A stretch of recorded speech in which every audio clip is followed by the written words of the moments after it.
Third situation अभी लोग discuss करेंगे। Third situation, equal and opposite forces not on the same line of action. Two equal and opposite forces काम कर रहे हैं, इधर भी फोर्स F इधर भी फोर्स F, दोनों का मैग्नीट्यूड सेम, लेकिन सेम लाइन ऑफ एक्शन नहीं है। जैसे कि इसमें क्या होता था, सेम लाइन ऑफ एक्शन, अगर ये बॉडी है, मान लो ये बॉडी है, इधर हमने एक F फोर्स अप्लाई किया और इधर भी हमने F फोर्स अप्लाई किया, सेम लाइन ऑफ एक्शन है, ये इस लाइन को ज्वाइन कर दें तो ये क्या बन जाएगा, सेम लाइन ऑफ एक्शन। ये केस ऐसा नहीं है, ये केस डिफरेंट है, इसमें सेम लाइन ऑफ एक्शन था, तो सेम लाइन ऑफ एक्शन अलग कहानी थी जिसके बारे में पढ़ चुके हैं, ये सेम लाइन ऑफ एक्शन नहीं है। अब इसके वजह से क्या होगा, अगर सेंटर है ये, अगर मान लो ये सेंटर ऑफ मास यहाँ पर है और यहाँ पे हमने एक्सिस ऑफ रोटेशन बना दिया इनटू द प्लेन है एक्सिस ऑफ रोटेशन, तो बॉडी क्या करेगा, अब ये इधर रोटेट करेगा। सिंपली आप ऐसा समझो, इसको मैंने ऐसे खड़ा कर दिया, इसको रोटेट करवाना होगा तो ये ऐसे रोटेट करवाएगा, एक फोर्स इधर में रोटेट करेगा, तेजी से रोटेट करेगा, तेजी से रोटेट करेगा, एक इधर लगा रहा है एक इधर लगा रहा है, तेजी से रोटेट करेगा। सिर्फ एक ही फोर्स रहता है यहाँ पे तो ही बॉडी रोटेट करता है, लेकिन यहाँ दो फोर्सेस हैं, तेजी से रोटेट करेगा। इस बात को ध्यान से समझिए, दो फोर्सेस काम कर रहे हैं, यहाँ पे रोटेटरी इक्विलिब्रियम भी है और ट्रांसलेटरी इक्विलिब्रियम है, यहाँ पे रोटेटरी इक्विलिब्रियम नहीं है।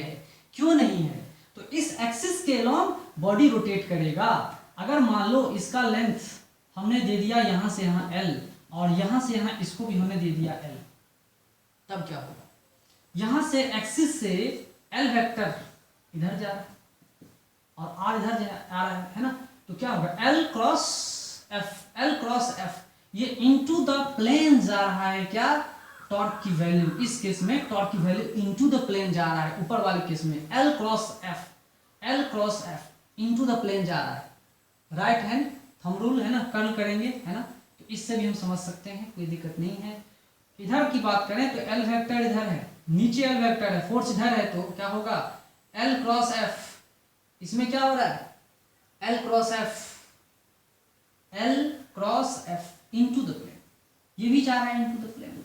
मतलब ओवरऑल होगा ये कि दोनों के दोनों टॉर्क ऐड हो जाएंगे, यहाँ पर दोनों के दोनों टॉर्क क्या होंगे, ऐड हो जाएंगे। यहाँ पे नेट टॉर्क की बात करें, अगर हम नेट टॉर्क की बात करें तो टॉर्क 1 प्लस टॉर्क 2 दोनों यूज करेंगे, दोनों समझेंगे। ये कितना है, तो यहां लिखेंगे L vector cross F1 plus, दोनों का डायरेक्शन सेम है, याद रखिएगा, दोनों का डायरेक्शन क्या है, सेम है। और फिर ये किधर जा रहा है, इसमें भी ये इसकी क्या सिचुएशन हो रही है, ये भी इनटू द प्लेन, दोनों सम होंगे है ना, L क्रॉस F हो जा रहा है। ठीक है, तो क्या लिखेंगे भाई, यहाँ लिख सकते हैं ना 2L क्रॉस F लिख सकते हैं, ये हमारा नेट टॉर्क आ गया। ये एक दूसरे को सपोर्ट करते हैं, इसलिए ऐसा हो रहा है। ओके, अगर हम यहाँ नहीं फोर्स अप्लाई करते, यहाँ फोर्स अप्लाई करते, यहाँ फोर्स अप्लाई करते, तो क्या ये बॉडी रोटेट नहीं करता, बिल्कुल रोटेट करता। तेजी से रोटेट नहीं करता, ये बात अलग है, तेजी से रोटेट नहीं करता ये बात अलग है, लेकिन अगर मैं यहाँ फोर्स अप्लाई करूँ और यहाँ फोर्स अप्लाई कर दूँ तो ही बॉडी रोटेट करेगा, कम करेगा। क्योंकि हमने पढ़ा था कि टॉर्क अगर कांस्टेंट है, तो क्या लिखते थे, RF sin थीटा। मतलब अब जो है, अब रोटेटरी इफेक्ट जितना रेडियस पे डिपेंड कर रहा है फोर्स, और ये जो दोनों क्या होंगे, inversely proportional to each other होंगे। तो F की बात करूं मैं तो क्या लिख सकते हैं, R sin थीटा लिख सकते हैं, है ना। तो जितना वैल्यू है, एंगल की वैल्यू जितना ज्यादा होगा उतना ही क्या होगा, ये क्वांटिटी कम होगी, जितना रेडियस आ रहा है उतनी क्वांटिटी कम होगी, ये क्वांटिटी कम होगी तो फोर्स क्या होगा, उतना ही ज्यादा लगेगा। ठीक है, ये हम इससे पहले पढ़ चुके थे, कोई दिक्कत नहीं था, इससे पहले ये चीज हम जानते थे। इसीलिए जितना हम एक्सिस के नजदीक लेके आ रहे हैं L वेक्टर रेडियस वेक्टर को, उतना ही दिक्कत हो जाएगा, उतना ही ज्यादा फोर्स लगाना पड़ेगा हमें रोटेट करवाने में। और जितना ही हम दूर जा रहे हैं उतने ही आसानी से हम क्या कर रहे हैं, उस बॉडी को रोटेट कर पा रहे हैं। इसका मतलब है लेस अमाउंट ऑफ फोर्स। इसका मतलब है इसमें जितना कम फोर्स लगाएंगे उतने आराम से रोटेट करवा सकते हैं। तो ये कम फोर्स लगा करके हम घुमा सकते हैं, और रेडियस अगर कम होगा तो फोर्स को क्या लगाना पड़ेगा, ज्यादा लगाना पड़ेगा उसी चीज को घुमाने के लिए।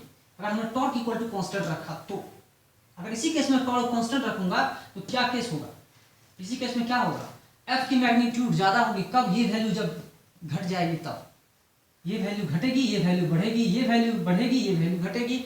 Inversely proportional to each other, constant है ना प्रोडक्ट, ये प्रोडक्ट में कांस्टेंट कर दें तो बात समझ में आ रही है। चलिए, इतनी बात समझ में आ गई, कोई दिक्कत नहीं है। इसका एक एग्जांपल क्या एग्जांपल है भाई?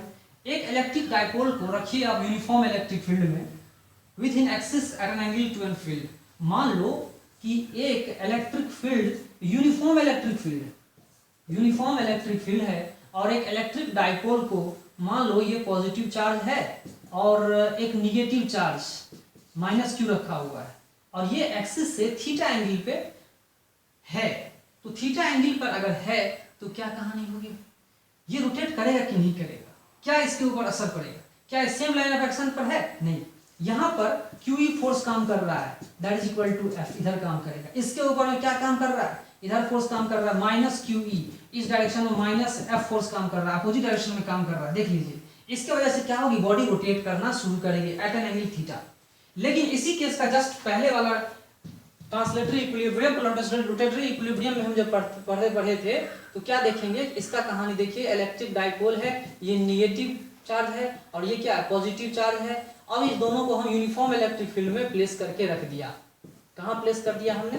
यूनिफॉर्म इलेक्ट्रिक फील्ड में। अब क्या होगा देखिए, इसके ऊपर में QE फोर्स इधर काम कर रहा है, आराम से देख सकते हैं। और इधर क्या काम कर रहा है? Minus QE, that is equal to minus F। Net force है तो बॉडी तो सिंगल है ना, तो net force is equal to 0। अगर टेंशन भी अगर इधर आ रहा है तो इसमें टेंशन इधर आ रहा है तो net tension is equal to 0 and net force is also equal to 0।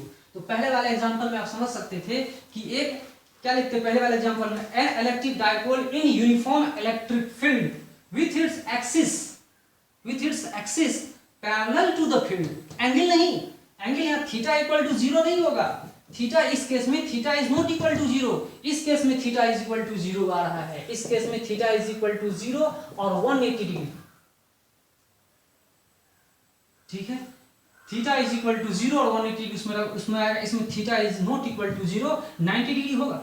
इसमें 90 theta is equal to 90 degree होगा, लेकिन 0 नहीं होगा, 180 डिग्री नहीं होगा। ये एक एग्जांपल था, पहले वाला सिचुएशन हमने काम किया था, when same equal and opposite forces act on the same line of action on a single body के ऊपर काम कर रहा है। तो रोटेटरी इक्विलिब्रियम, ट्रांसलेटरी इक्विलिब्रियम, ये लेकिन ये बॉडी ट्रांसलेटरी इक्विलिब्रियम में तो है लेकिन ये रोटेटरी इक्विलिब्रियम में नहीं। ओके, अगर ये एक्सिस नहीं होता तो क्या होता? अगर ये मान लो एक्सिस में यहां पे नहीं दूं, हटा दूं, मान लो ये एक्सिस नहीं है तो क्या हो? बताइए, तब क्या हो? क्या ये ट्रांसलेटरी इक्विलिब्रियम में रहेगा? क्या इसको कोई आगे लेके जा सकता है? नहीं लेके जा सकता। क्यों नहीं लेके जा सकता? वो देखिए यहाँ पे F नेट की बात करो, F नेट की बात करें तो इधर एक फोर्स इधर काम कर रहा है, अपोजिट डायरेक्शन की और फोर्स काम कर रहा है, net force is equal to 0। इसको ये आगे की ओर मूव नहीं कर सकता। Net force is equal to 0। Net force is equal to 0, या तो बॉडी क्या है? रेस्ट पर है, या तो यूनिफॉर्म वेलोसिटी से मूव कर रहा है। ये भी हो सकता है, यूनिफॉर्म वेलोसिटी से मूव कर, net force is equal to 0, so body is uniform velocity से मूव करे, एक्सेलरेशन तो 0 होगा। ट्रांसलेटरी इक्विलिब्रियम में, ट्रांसलेटरी इक्विलिब्रियम मतलब क्या होता है? Net force on the body must be equal to 0, है ना। तो ट्रांसलेटरी इक्विलिब्रियम रहेगा तो बॉडी रेस्ट पर अगर है तो कहानी क्या बनेगी? Net force is equal to 0, body क्या है? रेस्ट पर है। रेस्ट पे नहीं है, अगर मूव भी कर रहा है, अगर ये मूव भी कर रहा है तो रोटेट करता हुआ मूव करेगा। तो क्या करेगा? रोटेट करता हुआ मूव करेगा। तो क्या मूव करने के लिए कुछ वेलोसिटी दी गई होगी तब। अगर रेस्ट पर था, नेट फोर्स इक्वल टू 0 की वजह से रेस्ट पर था तो रेस्ट पे ही रहेगा। यूनिफॉर्म वेलोसिटी से फेंकेंगे तो यूनिफॉर्म वेलोसिटी से मूव करता हुआ रह जाएगा। ओके, तो यही चीज हमें समझाना था। ठीक है, ओके।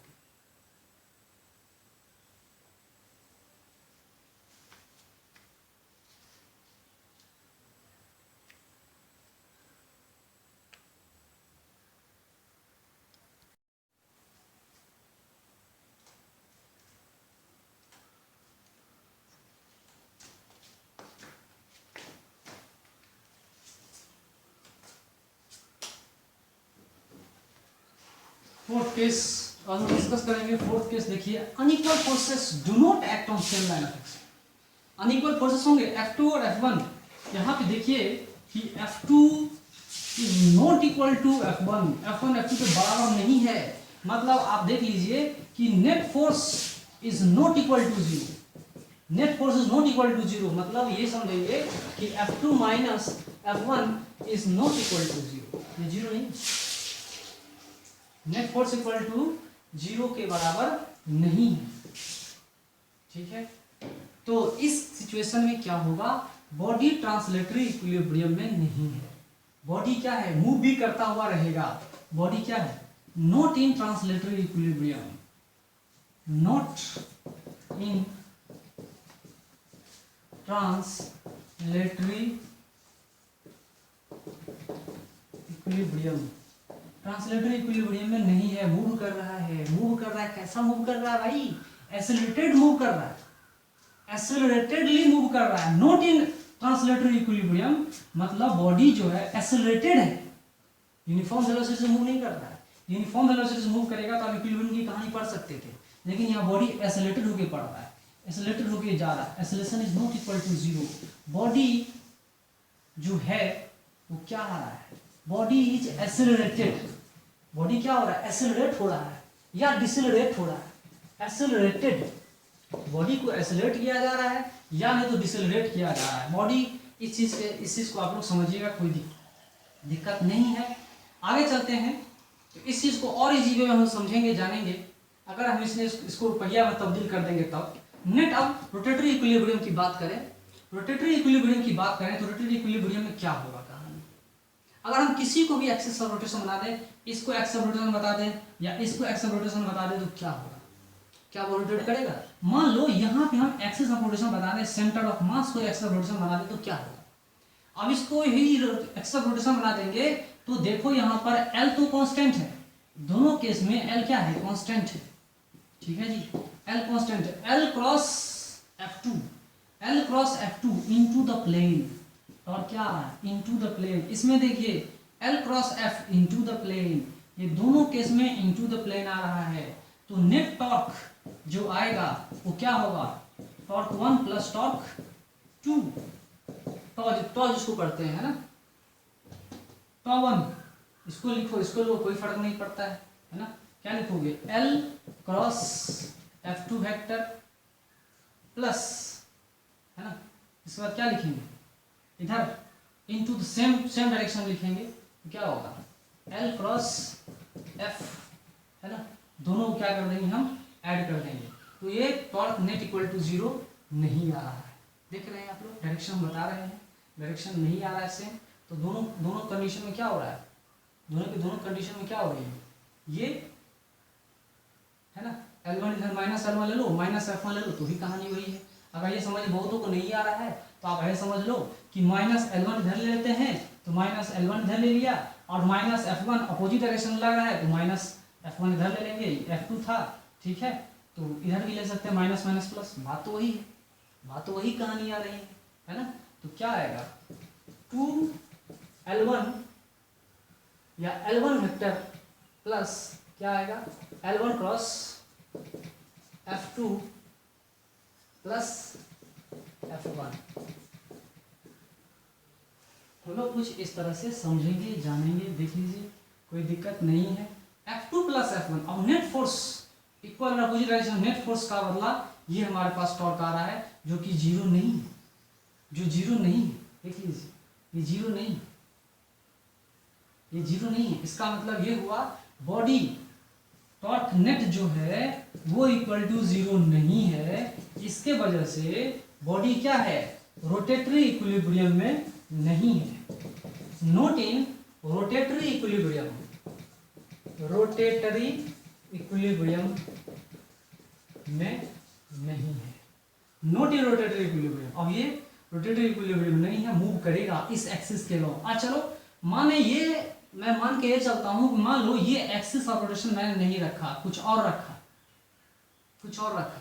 मान लो इसको हमने एक्सिस ऑफ रोटेशन बना दिया, तब क्या होगा, अगर मैंने इसको एक्सिस ऑफ रोटेशन बता दिया तो क्या होगा, कहानी बताइए। इसके बदला क्या होगा, net torque, axis of rotation यहाँ पर है, इससे क्रॉस करता हुआ जा रहा है, तो इस पॉइंट के अलावा तो बॉडी क्या होगी, इसी को हम इसके अलावा रोटेट नहीं करेगा, जो बॉडी रोटेट करेगा इसके अलावा रोटेट करता हुआ जाएगा। तो क्या लिखेंगे, 12 क्रॉस F2 रोटेट करता हुआ जाएगा, है ना। तो कौन सी सिचुएशन में ज्यादा रोटेट करेगा वो भी कहानी समझेंगे, लेकिन इतना बात तय है कि बॉडी ट्रांसलेट होके भी जा रहा है प्लस रोटेट होता हुआ जा रहा है। तो इस कहानी को अच्छे समझिए। अब एक पहिए के रूप में इसको तब्दील कर दीजिए तो अच्छे समझ में आएगा। इसको हम क्या करते हैं, अब हम एक पहिया में तब्दील कर देते हैं, व्हील बना देते हैं इसको। ओके, इसको हम बनाते हैं व्हील और इसको ग्राउंड पे छोड़ देते हैं, रफ सरफेस पे। इसको हमने एक रफ सरफेस पे छोड़ दिया। अब क्या होगा, एक फोर्स हम इधर लगा रहे हैं F, ठीक है, और इसको हमने F फोर्स से इधर धकेला। अब क्या होगा, क्या होगा, क्या इसकी, अगर ये रफ सरफेस है, अगर ये सरफेस रफ आ जाए तो क्या होगा, अगर स्मूथ होगा तो सिर्फ F फोर्स लगता, वैसा ही चलते चले जाता, ये रोटेट होता हुआ नहीं रहता, सिर्फ F फोर्स से ट्रांसलेट होता हुआ चले जाता, क्योंकि यहाँ पे फ्रिक्शन फोर्स रोटेट नहीं कर पाता है। अगर मैं बॉडी इधर जा रहा है तो रोटेशन, फ्रिक्शन फोर्स किधर लगेगा, फ्रिक्शन फोर्स किधर लगेगी, इधर लगेगा, है ना। तो फ्रिक्शन भी क्या करता है, क्या करेगा, इसको रोटेट करने में मदद करना शुरू करेगा, ठीक है। ये हमने F फोर्स ऊपर लगाया, फिर नीचे एक इधर फ्रिक्शन फोर्स काम कर रहा है ना। अगर मैं एक्सिस ऑफ रोटेशन इसको मान लूँ, ये पॉइंट हमेशा रोड के कांटेक्ट में सेम कांटेक्ट में रहता है, मतलब इसकी वेलोसिटी, पहिया का इस पॉइंट का वेलोसिटी और रोड का वेलोसिटी, दोनों का वेलोसिटी क्या होगा, दोनों का रिलेटिव वेलोसिटी क्या होगा, जीरो आ जाएगा। यहाँ पे दोनों का रिलेटिव वेलोसिटी क्या आ रहा है, जीरो आ रहा है। ये इधर आर क्रॉस एफ से इधर जा रहा है, ये आर क्रॉस एफ से इधर जा रहा है, दोनों रोटेट करता हुआ चला जाएगा। ओके, एफ क्रॉस फ्रिक्शन दोनों यहाँ पे मिलकर क्या करते हैं, बॉडी को रोटेट करते हैं, ठीक है, समझ में आया। एज वेल एज ये सेंटर ऑफ मास, अगर सेंटर ऑफ मास है, ये ट्रांसलेट भी होता हुआ जाएगा, ट्रांसलेट भी होगा, ये मोशन मूव करता हुआ आगे भी चलता चला जाएगा, ट्रांसलेशन भी होगा और रोटेशन भी होगा। इसी केस को हम बोलते हैं रोलिंग केस। रोल है क्या भाई, रोल क्या है, ये रोल है रोटेशन, ये क्या है, रोटेशन भी होना चाहिए और ट्रांसलेटरी मोशन भी होना चाहिए, दोनों होना चाहिए, है ना। ये क्या होना चाहिए, रोटेशन भी होना चाहिए प्लस ट्रांसलेटरी मोशन भी होना चाहिए, दोनों चीज हो रहा है, इसे रोल कर रहा है, ठीक है जी। रोलिंग में अलग थोड़ा और कंडीशन हम लोग पढ़ेंगे, जानेंगे, लेकिन बॉडी क्या कर रही है, रोल कर रही है। ओके, इसकी वेलोसिटी हम लोग पढ़ेंगे, तो इसके हिसाब से इसकी वेलोसिटी कितनी होगी, that is equal to R into omega. अगर रेडियस इस पहिए का आर है, ठीक है, और ये पहिया रोटेट कर रहा है ओमेगा वेलोसिटी से, तो इसकी वेलोसिटी कितनी होगी, लीनियर वेलोसिटी कितनी, मान लो velocity of centre of mass, तो velocity of centre of mass कितना होगा, ओमेगा इंटू आर। ओके, तो इस तरह से हम लोग समझेंगे ओमेगा किसके, किस पॉइंट के अलोंग हम निकाल रहे हैं, इस पॉइंट के अलोंग ओमेगा निकाल रहे हैं, जो रेस्ट पर है, ये पॉइंट हमेशा रेस्ट पर है, इस पॉइंट के अलोंग निकालेंगे। और इसीलिए इसके अलोंग ओमेगा क्या, अलग अलग टेंडेंसी हम लोग पढ़ते जाएंगे यहाँ पे, है ना। तो बॉडी अगर रोटेट कर रहा है, रोल कर रहा है, तो बॉडी क्या होगा, टोटल का टोटल ट्रांसलेट भी करेगा और रोल भी करता चला जाएगा। ओके, ठीक है, इसका एग्जांपल आप देख लीजिए, क्या एग्जांपल है, रोलिंग केस हम और बाद में बताएंगे, पहले इसका एग्जांपल देखिए। A dipole in non uniform electric field with its axis at an angle to the field, ठीक है। एक नॉन यूनिफॉर्म इलेक्ट्रिक फील्ड देखिए, एक नॉन यूनिफॉर्म इलेक्ट्रिक फील्ड हम बता रहे हैं, है ना, ये एक नॉन यूनिफॉर्म इलेक्ट्रिक फील्ड है। इसमें हमने एक डाइपोल को, इलेक्ट्रिक डाइपोल को किसी पार्टिकुलर एंगल थीटा से हमने प्लेस कर रखा है। यहाँ पे फील्ड कमजोर है, यहाँ फील्ड क्या है, मजबूत है, क्योंकि नॉन यूनिफॉर्म इलेक्ट्रिक फील्ड है। ये माइनस क्यू चार्ज है और ये क्या है, प्लस क्यू चार्ज, तभी तो इलेक्ट्रिक डाइपोल आ रहा है। यहाँ पे Q इंटू ई आ रहा है, यहाँ पे मान लो इलेक्ट्रिक फील्ड ही है, और यहाँ पे E/2 आ रहा है, यहाँ पे क्या आ रहा है, E/2, तो यहाँ पे क्या फोर्स आ रहा है, फोर्स क्या आ रहा है, माइनस क्यू इंटू E/2, यहाँ पे कम फोर्स आ रहा है, ये F1 है, ये क्या है, F2 है, तो सेम फोर्सेस नहीं आ रहे हैं, इक्वल और अपोजिट फोर्सेस आ रहे हैं, ठीक है। इसके वजह से बॉडी क्या होगा, रोटेट करता हुआ चला जाएगा, प्लस ट्रांसलेट भी होगा, ट्रांसलेट भी होगा। Centre of motion, centre of मास जो है वो मूव करता हुआ चला जाएगा, विथ एसिलेटेड करता हुआ जाएगा, यूनिफॉर्म वेलोसिटी से नहीं, नॉन यूनिफॉर्म वेलोसिटी से मूव करता हुआ चला जाएगा। ओके, क्योंकि ट्रांसलेटरी इक्विलिब्रियम तो है ही नहीं, ना ट्रांसलेटरी इक्विलिब्रियम में है, ना वो रोटेटरी इक्विलिब्रियम में है। ओके, इसको और डिटेल में पढ़ेंगे। बॉडी रोटेट करती है तो इस पॉइंट से इस पॉइंट से इस पॉइंट से कौन सा एक्सिस हम मानते हैं, है ना। ओके,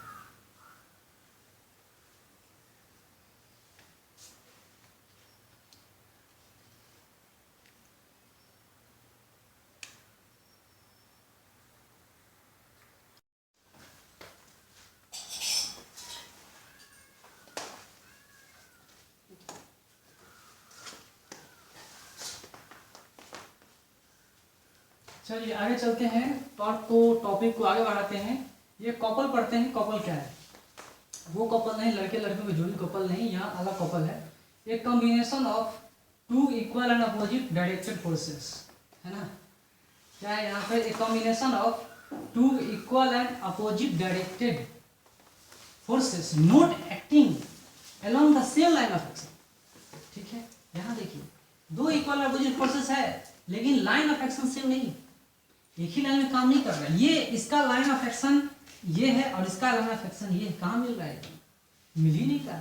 इसके बावजूद कपल है। कपल कहलाता है। इक्वल फोर्सेस होने चाहिए, इक्वल इन मैग्नीट्यूड होना चाहिए, अपोजिट इन डायरेक्शन होना चाहिए, ठीक है, और सेम लाइन ऑफ एक्शन नहीं होना चाहिए, डिफरेंट लाइन ऑफ एक्शन होनी चाहिए, तो उसको हम कपल बोलेंगे, है ना। स्पेशल फीचर है इसका, स्पेशल कॉम्बिनेशन ऑफ फोर्सेस है, स्पेशल कॉम्बिनेशन है जिसमें बॉडी मूव भी कर रहा है। बॉडी क्या कर सकता है?